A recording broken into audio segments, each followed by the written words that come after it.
Nếu như anh tha anyway pay $10 for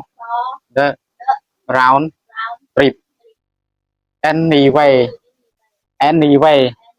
nhưng bộ thành chẳng nè n a n nga n i n bộ e v nè anyway nhưng bộ thành chẳng for e pay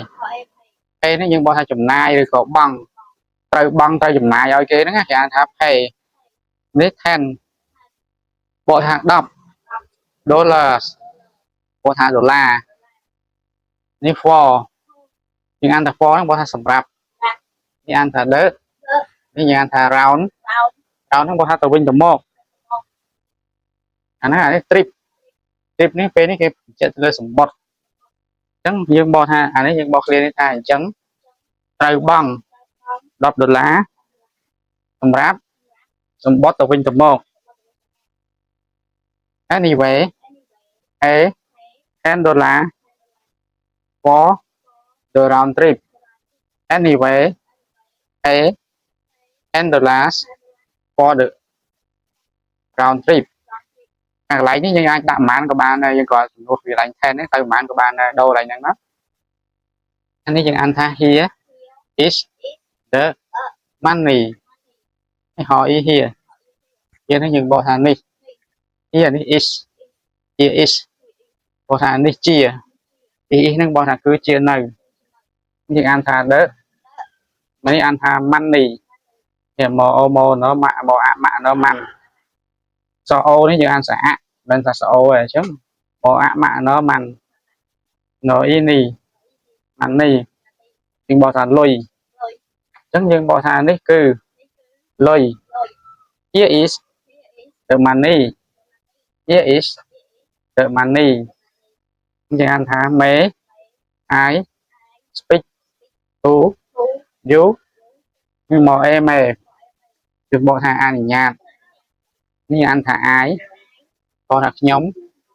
យើងអានថា speak បកថានិយាយទៅ to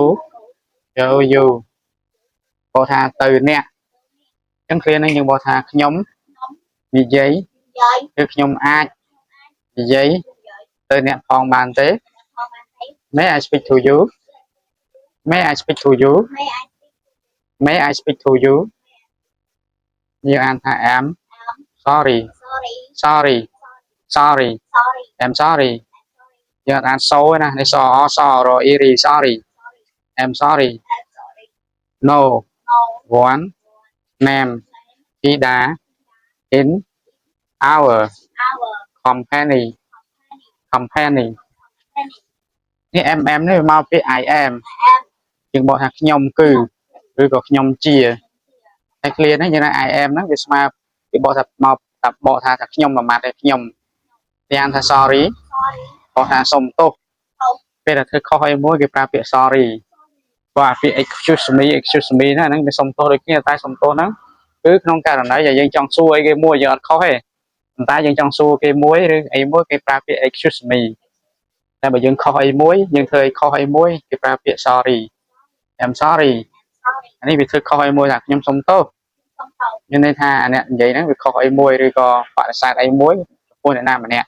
នេះយើង no one ហ្នឹងយើងបកថាគ្មានអ្នកណា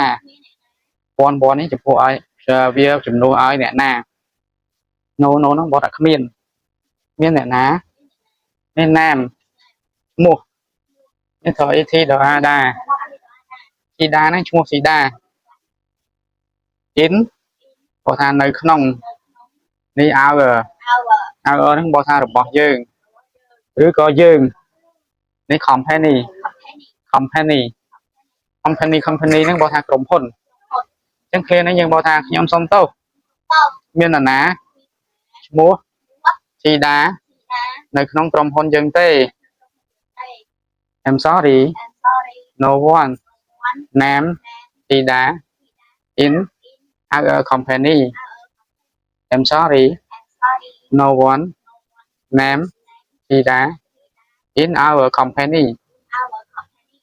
យើងអានថា it is the star company it is it is ដល់ពេលយើងអានលឿនយើងអាចអានភ្ជាប់មក it បូកនឹង s ហ្នឹងយើងអានថា it is ឬក៏យើងអានមួយម៉ាត់ទេយើងអានថា it's អាហ្នឹងយើងកាត់មកយើងអានលឿនយើងអានថា it's the star company it is ឬក៏ it's ហ្នឹងយើងបកថាវាជានេះអានថា the star the star វិញបកថាផ្កាយតែនេះជាឈ្មោះក្រុមហ៊ុនគេអញ្ចឹងគេអាចគេមិនបាច់បកទេគឺបកថា star ដដែលនេះ company បកថាក្រុមហ៊ុនអញ្ចឹងឃ្លានឹងបកថាវាជាក្រុមហ៊ុន star មានន័យថាក្រុមហ៊ុនហ្នឹងឈ្មោះ star ព្រោះថាយើងបកតាមសម្រាយធម្មតាយើងថាក្រុមហ៊ុនផ្កាយតាមពិតមិនមែនអញ្ចឹងទេឈ្មោះគេគឺក្រុមហ៊ុនគេឈ្មោះ star អញ្ចឹងគេមិនបាច់បកវាទេគេអញ្ចឹងគេបកថានេះគឺក្រុមហ៊ុន star ចាឈ្មោះនៅពីមុខនេះយើងអាចដូរឈ្មោះក្រុមហ៊ុនអីផ្សេងក៏បានដែរដូរមកដូរវាក្រុមហ៊ុនអីទៅដាក់នៅដែរមកតែក្រុមហ៊ុននេះដាក់ឈ្មោះមកអានេះវាគ្រាន់ជាឧទាហរណ៍ឯង it is the star company it's the star company it is the star company